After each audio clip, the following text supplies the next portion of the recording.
special. Absolute dynamite. Oh my goodness. Andrew McCART, IFL TV in association with MTK Global. I've just landed in beautiful Monaco. Oh, have you just landed? Yeah, so have I, so have I. Oh, good. Some place, huh? Oh, beautiful already. I'm not even seen any of it, but already I'm loving it. I've got to say before I start the interview, I've noticed that Coogan and Numa, I've always wanted to ask this question, Coogan and Numa call you Edward. Am I at that stage yet? Whatever you want, mate, it's not a problem. Alright, Edward. A lot of people call me a lot worse, to be fair, but Edward's nice. Edward's nice. Let's talk about this huge card here in Monte Carlo. I mean, this venue that we're in now, we're going to do a wee pan round. It's I suppose the best word is random. You know, I see a lot of people put out on social media like, oh, it's that time of year where a load of fighters come together, some that you might not have heard of, some might not have a huge profile, some have big profiles, and it's just sort of jumbled together in a 500-seater venue in one of the oldest casinos in the world. You've not been to the show before, have you? I haven't, no. Wait till Saturday. It's an incredible experience. Incredible. I mean, for a fight fan, this is a hidden gem. Because you get to, you've just pan round. Like, you can buy a seat here, where I'm standing. You are 10 yards away. There, right? And you've got a bar in here, check this out. This is where you go for a little couple of cheeky liveners during the fight. Yeah. But it's a lovely experience. You've got the Prince and all the royal family down there on the side. It's a really unique event. I mean, it's not everybody's, you got to be untouched. It's not everybody's cup of tea. As in, like the hardcore fans who, well, what's this? What, in a casino, 500 people, but it is unique, really unique. You know, we do everything from 90,000 to building a venue in Saudi Arabia next week to coming here, and this is, honestly, in terms of our diary, this is one that I really look forward to, and I think this event this year is a cracker, and I think the main event is totally under the radar, unless you are a hardcore boxing fan. So it's a strange one where the hardcores will probably moan about the event, but then they look at that fight and go, "Fuck me, that's an absolute." It's an unbelievable fight, unbelievable fight, and I hope we get what we could get with that fight on Saturday. Which you mentioned at the press conference. Yeah, I believe so. I mean, look, you got Rasputin's had 315 amateur fights. I think lost 16 or something like that. Oh, look at these little cheeky ones coming around. What we got here? Yeah, so get a bit closer to vegan lifestyle. Are you vegan as well? I'm vegan. No. What? You can have one cheat. You can have one cheat day. One cheat day. Oh, it's was it foie gras? Oh, that's right. That's right up there on the vegan list. Yeah. So also on the card, I mean, you mentioned Saudi Arabia, the huge hit. I mean, we'll talk about that later on in this interview, but you've got two heavyweights on the card just now. You've got Hughie Fury. I'll keep asking the question until you first swallow that. Done. And Zhilei Zhang. I mean, probably he hadn't fought for over a year. Zhilei Zhang is a fascinating fighter. 20-0 already. Obviously Chinese. Great amateur career. We saw him in the Olympics as well. If you can fight and you're from China, if you're a heavyweight and you can fight and you're from China, congratulations. And really, he's been out with injury. He was supposed to box here. Dino Duva made a good point. He was supposed to box here last year. Supposed to box Ustinov. Hunter stepped in, and look what Hunter's gone and done. So Zhang's kind of kicking himself, wants to make up for lost time. He's fighting Rudenko. It's a good fight, tough fight. Rudenko's never been stopped, fought some top-level heavyweights, very, very tough. But he can really bang Zhang. And I'm interested to see if he can stop Rudenko on Saturday night. And Rudenko right fancies it because Zhang's been out for over a year. He thinks it's a big opportunity for him. So Hughie Fury back in the ring against Pavel Sauer. Sauer's a decent heavyweight who shouldn't beat Hughie Fury. Just went points with Jermaine Franklin in the States on Showbox. Good fighter. Hughie, kind of feel a bit for Hughie because he signed with us. We were going to give him this kind of fight as his first fight. The Povetkin fight come up, and him and Peter were like, "We'll take that fight." They've got balls of steel. They've been in with Parker, they've been in with Pulev in Bulgaria, they've boxed Povetkin. They're ready for all those fights. But now it's just time to just build, to learn, to improve. Take everything that you've learned from those really tough, world-class fights and put it into use. And I'm hoping that on Saturday night he looks really good and he can make a statement and move into 2020. We know he's prepared to fight anybody, so that's not a problem. Now it's about racking up some victories and moving on into a division that is absolutely on fire at the moment. People forget his age as well, Hugh. He's only 24 years old. I know, but that's I think that's the remarkable thing about him and the opposition he's faced. You know, like he's so unprotected in that respect, and that's because, like I said, Peter's got that mentality of no, we take our chances. Like a loss doesn't define you, and a loss against those kind of guys in world title eliminators and all that kind of stuff certainly doesn't define you. So they jumped in, but I think now there's just that sort of understanding from Peter and us and MTK just to say, let's rack up some victories, let's improve, let's take everything you learned from those losses and put them into good use in 2020, because that's his year. And a lot of people are writing him off. Like, I really feel that with a little bit more experience and a little bit more belief, he could have beaten Alexander Povetkin at the O2. Like, he weren't that far away. You know, there's a point in the 7th, 8th, 9th round I was thinking, you step on the gas here, you can take this fight. And he didn't quite have the experience and probably the belief to go and do that, and he will do moving forward. So, you know, he gets stick like every fighter does, but look at you shouldn't really give Hughie Fury stick in my opinion, because if you generally dish out stick for people who aren't taking chances, give the credit and respect to people that are, and that is Hughie Fury. Quick one, Joe Cordina moving down to super featherweight. I was in Nottingham. It's tough. I mean, I love the fight because I like to see our young prospects really tested. You cannot be anything but tested against Enrique Tinoco. Like, we saw him come over, he stepped up at late notice to fight Devin Haney at lightweight, went 12 rounds with him. He's a featherweight really, who boxes at super feather as well, so he's moving to super feather where he's boxed a lot. Joe's moving back down to super feather where he started most of his career. It's dangerous because really you think that you're moving down, you want to test it back out. Don't fight a Mexican who just is absolute all action relentless with a great chin and can punch. and he's got you know, just so like a bit of context for fight fans, there's certain managers and matchmakers that you deal with that you know their fighter will always come to fight.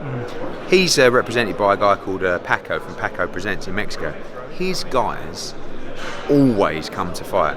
He had Humberto Soto, you know, when he fought Brandon Rios and et cetera, et cetera. And, you know, he, again, with, what we got there, mate? Artichoke with truffle. Vegan? No. Yes, it's vegan. It's vegan. The truffle. Yeah, it's got the cream in it. Any vegans popping about, let me know, Gov. Yeah? Alright, sweet. I'm vegan as well. Oh, yeah. My six-pack's going. Yeah, mine's not. It was never there. So yeah, with Paco Presents, so, and they always come to win. And he's already come to me today, we beat another one of your guys this weekend. And my response is, please go for it. Like, we want to see what Cordina's made of. I believe Cordina is a world-class talent, I really do. And this is going to show us exactly where he's at in terms of world level, where he's at in terms of the super featherweight division and limit. And I'm excited for that fight. Again, that's another probably what they call a sleeper of people, you know, just expecting Cordina to breeze through. He hasn't had a lot of fights, but he's won British and Commonwealth, and this is a big fight for him. One more question before we talk about the huge fight next weekend. Cecilia Breakhouse. Yes. I mean, I haven't seen much of Cecilia, if I'm being honest. I've seen a few videos on YouTube. But back in Manchester, you mentioned Katie Taylor and Cecilia, but obviously the weight. Would that have to be done if all going well? Yeah, I mean, look, obviously we've signed Cecilia Breakhouse. It's a pleasure to do so. And one of my questions to her up there was, must feel really rewarding to her, having battled for so many years for women's boxing. You know, just like, I don't know, Jane Couch did back in the day. You know, Cecilia really doing it at that top level with HBO and all those kind of people. To see where women's boxing's gone over the last sort of 5-10 years, a lot of that is down to her. A lot of that is down to Katie Taylor. A lot of that is down to Clarissa Shields and all these key people who have extreme talent with great amateur backgrounds and great profiles to push the sport. So she's got a really tough fight against Bustos. Like, watch Katie Taylor against Bustos. She is a very, very good fighter, very tough fighter. Breakhouse is outstanding. Teamed up now with Abel Sanchez at the Summit Gym in Big Bear. Very, very good fighter. Very good fighter. When you talk about her coming down to fight Katie Taylor, she's at 147. That's going to be a conversation moving forward. How low can you go? How low can you go? Yeah. I'm going to do no context to get you to dance. No, definitely not. But can she make 140? Probably not. Can she make 142, 143? Will Katie fight one? No. You've got to remember as well. Is that right? If it's 142? Yeah, you'd be for all undisputed welterweight championship. Yeah, you can come in whatever limit you want underneath. So, but ultimately, you know, we want to make it credible, and that's. But Katie really isn't a 140. She's a 135. Yeah. She boxed Linarda too. That was tough, you know, and she had to do that and get the grind out the win against a strong fighter. And Breakhouse will be very strong. You know, she'll be weighing in at whatever would be agreed. 142, 143. She'll be refueling to 150 odd, and Katie will be at 140. That's her weight. You know, she can't really get any heavier than that. So, but it's a great fight. It's a great fight for women's boxing. And I think Cecilia is at a stage of her career where she wants the defining fights now, and Katie Taylor is probably the biggest one out there for her. Saudi Arabia then. I know you're going to see Kugan and Numa Mate, out there. squeaky bum time. Oh well, I'm Do you know what? You know, it's such a mega fight where you post stuff on social media and fans are replying going, I'm shitting myself. Like literally, like I'm so nervous for this fight, and it's going to be one. Nervous? Oh, big time. But that's isn't. But it's so unusual to be so nervous 10 days out. Normally you get to like Thursday, you get the short, you know, the bum starts going a little bit. But I've been thinking about this fight for so long. People have been talking about this fight for so long. I know what it means to Anthony, so I'm nervous. I'm not necessarily nervous. So about the fight, yeah. I mean, I know that it can go either way, but I'm nervous because of how much he's put into it. Do you know what I mean? Yeah. And how much it means to him. So, and I know that victory will just be one of the greatest moments ever. You know, I keep thinking about flying home, you know, with him having won, get to the airport, it'd be thousands of people at the airport. It'll just, you know, and he deserves it so much because he had a tough time after the loss, you know, not just to take his first loss, criticism, you know, oh, he's all hype, he's this, he's that. But again, the same kind of thing with Huey, where rather than embracing someone who's doing things quickly, start giving them stick. Yeah. Like, oh, well, maybe you're not. That's the Twitter world, isn't it? Yeah, but he's not, he's never been ready yet for Klitschko. You know, he's never been ready maybe even for Parker and these kind of Povetkin. He's still learning. But I think the loss has taught him so much. He's taken that and he's really invested his time into his boxing even more so. You know, and that's why you might see him coming a little bit lighter because it's been boxing. I've seen that he brought in Angel Fernandez. Yeah, as well. few people. You know, and I really like that. You know, and sort of I think I heard Rob talk at the presser about, you know, he's doing the pads, his shoulders are falling off. And when you're here and you've got some 18 stone monster pounding you here, what can you really see? Yeah. Right? When you're outside the ropes and you're watching it, it's a bit like Alex Ferguson watching from the director's box rather than the dugout. I see what you mean, yeah. You get to see more. And it's been great. But he is, you know, he's improving, he's learning all the time.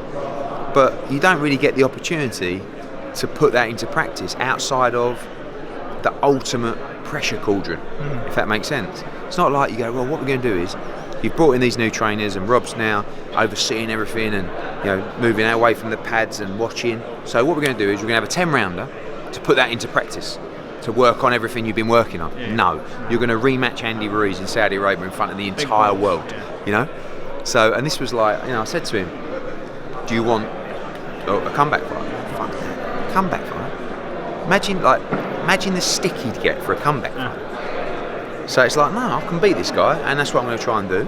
So make the fight. How much pressure is Anthony feeling right now? More pressure than the first fight, fighting making his US debut? I mean, he did say that even if he does lose, yeah, I guess so. Yeah, he will do. No, yeah. People can say, oh, is this the end? I said, listen, if he loses, he's lost to one man, and he's unified the heavyweight division twice in 24 fights. But he will box. He loves it. It's his life.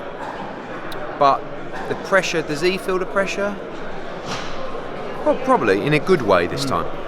You know, I think last time it was kind of like pressure in that no one expected him to lose. Everyone was sort of moaning that he weren't fighting Wilder, and it was like a no-win. Now it's like, if I beat this guy, I'm a 2-time heavyweight champion of the world. Like I'm the Mac fucking daddy. Bring on Wilder. Yeah, of course. But yeah, I can't wait. I mean, the arena's done, looks sensational. Yeah, because people again. Well, look at that fucking joke. Never be ready. You know, what, we're 2 weeks before it was done. You know, both fighters are there. Both fighters training in the gyms that have been built for them. You know, purpose-built gyms. Yeah. And Kugan and Numa are going to love it. Oh mate, but Monday night's the first media event for those boys. Tuesday will be the workout. Wednesday press conference. It's just going to be, honestly, the build-up, just the excitement. This fight is the biggest fight. I was going back, certainly the biggest fight of the decade, right? Is it the biggest fight of the century? Well, you had Lewis Tyson, you know, in I think early 2000, I was 2001, 2002, something like that. Could it be? Fuck it, I'm saying the biggest fight ever. Do you know what I mean? You're going to stick. No, I I don't give a fuck. This is, it's huge. It's huge, and by this time next week, there will be global euphoria for Ruiz v Joshua. And Good thing as well, it's on early in the UK time, is it not? 9 p.m. 9 yeah, p.m. for those asking, 9 p.m. first bell for Joshua Ruiz. So you've got Dillian White, you've got Povetkin against Hunter, you've got Hrgovic Molina, you've got Majidov against Little. So we'll be starting about 6 p.m. with the televised. And I would love to say that I've deliberately created this heavyweight card. I haven't, because we had Sissoko hurt his hand, and we had John O'Carroll against Quigg fall out because of Quigg injury. So I've replaced them with heavyweights, and now we have 10 heavyweights on one of the biggest nights of boxing of all time. Mate, there'll be a lot of knockouts, a lot of excitement, and you know, bringing boxing to a complete new territory. It's major week for everybody. Definitely looking forward to it. So Dillian White, you mentioned him, he's been announced on the card. I mean, obviously what happened back in July, how's his mindset going into a fight like this? Good. I mean, again, like, you know, we still search for statements by people to stop questions coming in, but we have to get on with his career. You know, at the end of the day, as we've been for a million times, he's not suspended, he's not banned, he's clear to box by everyone. So what are you going to do? You know, you're going to get on with your career, and he will be. But you know, we push for UCAD to come out and, you know. I think what people are more about is the B sample. The B sample, I don't know, but the B sample is more. It's not really relevant in the situation. What's relevant is that he had his hearing, he was cleared to fight. Okay, so you've cleared him to fight. So come out and give the reasons why you cleared him to fight, and that he is free to continue his career. So, and there's loads of stuff that we know, which is so frustrating because he wants to say so much. He's bound by confidentiality, and anything that he says will affect his position. So if he starts coming out and saying fucking this, that, and blah blah blah, it's really, you know, we just want closure. But in the meantime, he's got to carry on his career, and there's no reason why he shouldn't. Now, you can't say to him, no, you shouldn't be fighting. Why? I've been cleared. I'm a licence holder.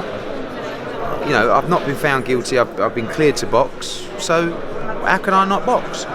And it's been incredibly frustrating for him because it's affected his WBC position as well.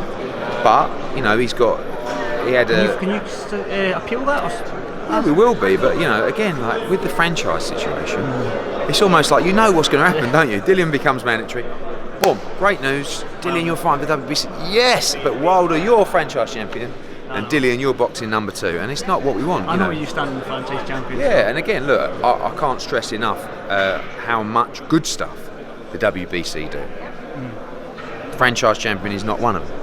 I can sit here and agree with you. Finally, last question, away from Saudi Arabia, Lawrence Okoli, Glaki. I mean, is that a fight that can be made? Is it going to be made? Not officially ordered yet. We're waiting. And again, I don't see any reason why it shouldn't be ordered. You've got number 1 and number 2 in the WBO cruiserweight rankings. Really dangerous fight. And you know, the interesting thing with that is you've got a fight there where Lawrence Okoli will make much more money taking that fight in America, particularly on a show that features Polish fighters. But it would be more advantageous to him to fight him in the UK. But I don't think Lawrence gives a fuck, to be honest with you. I think he's going to go, do you know what, put me in America, I'm going to knock him out anyway. He's already asked for Southpaw Sparring. Yeah, I know, but the thing is, he's another one that gets a load of stick. And the reason he gets stick is sometimes he's put in performances that haven't been that exciting. And you know why? Because he's well beyond his time in terms of not his ability, but his sort of ring craft to be in these kind of fights. Just be an undefeated European champion. You know, beat Matty Askin in his 8th fight or something like that for the British title. Won his Commonwealth in his 6th or 7th fight. And now he's going to be fighting for a world title. He's not ready for Glowacki, but he can beat him, right? So this was like Joshua and Charles Martin. Joshua was never ready to become world champion, but we knew he could beat Charles Martin, so he took the gamble. But then very quickly after that, 8 months after, he had to fight Klitschko. He weren't ready for Klitschko, you know? Yeah. And Lawrence is not ready for Glowacki, but he can beat him. And sometimes, when you're a fighter that might not have the biggest profile in the world, or you might get a bit of stick, like Lawrence Okoli, the best way to fucking stick one of them out of people is just to keep winning, mate. Just keep winning. Don't worry about other people. Winning, Don't worry about smiling. No, it's not even. Yeah, the smiling's always important, but it's just keep winning. And they cannot. No one can get in your way, right? And you go out there and win a world title with this few fights. And by the way, if you do it in America as well, I mean that's almost as appealing. Rather than doing it in London, is actually to say, do you know what? We'll do it in New York. We'll do it in America, and let him come back a hero. Because he ain't everybody's cup of tea, Lawrence Okoli. Let's be honest. But you've got to respect the man, and respect him even more if he goes out and wins the World Cruiserweight Championship. And by the way, I think he'll move up to heavyweight, and I believe he'll win a world title at heavyweight as well. He's that fucking awkward. Heavyweight division is I know. banging at the moment, isn't it? Yeah, It's so unreal. it's going to be exciting, and we'll see. We'll be pushing the WBO to make sure they make that fight. Well, I'm going to be paying my $24.99 for my. Well, how can you not? As How well. can you not? I know there's a price increase of £4. You've already spoken about this. Yeah, as well, I have, so- and you know, I understand that's never going to keep people happy, but this is a momentous occasion, and the card is fucking banging, and the fight is one of the biggest heavyweights of all time. So tune in. But I will ask you to do one thing: support Anthony Joshua, right? I'm not saying if you're Mexican and you're watching this, I understand that might not be your cup of tea. But if you're British and you believe in good people, back Anthony Joshua. Get behind him. Get him over the line. Show him that support that won him that Olympic gold medal. Show him that support that made him get up off the floor and beat Vladimir Klitschko in front of 90,000 people at Wembley. Give him your support and let's fucking go and do this. Definitely will. Sorry, Andy. Fist bump on that one. Sorry, there we Andy. go. Thanks for this Fight Film All right, TV, mate. Eddie, and I'll catch you tomorrow at the weigh-in. Will Thanks do. very much, Cheers. mate. Thank you. Is special. Absolute dynamite. Oh